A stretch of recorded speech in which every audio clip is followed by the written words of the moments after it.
Ekbeochun di Orunmila.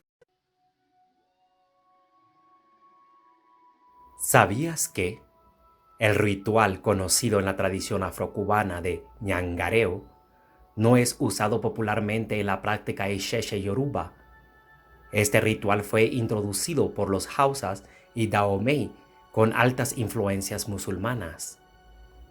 Mas esto no quiere decir que no existió dicho ritual en las prácticas Isheshe, ya que encontramos su procedencia en el SFA de la siguiente forma: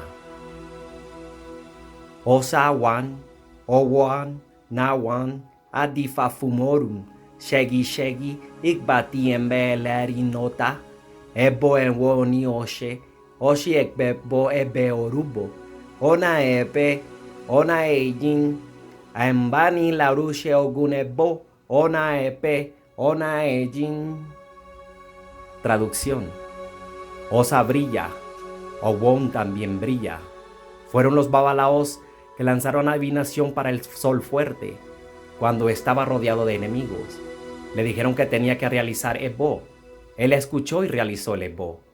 Prontos no se encuentran en medio del vencimiento de los enemigos, por medio del Ebo, pronto. La palabra Ina, Enga, Ire, O, que vendría siendo fonéticamente al cerrar las vocales Inangareo, o el gran fuego benefactor, uno de los nombres que se le da a Orun, el gran astro rey. Aunque la práctica Isheshe no lo conlleve hoy en día, no demerita el ritual que se les fue legado a través de los ancestros en la isla de Cuba.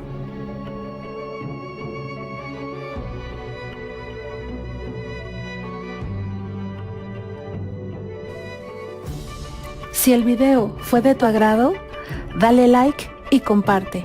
No olvides suscribirte.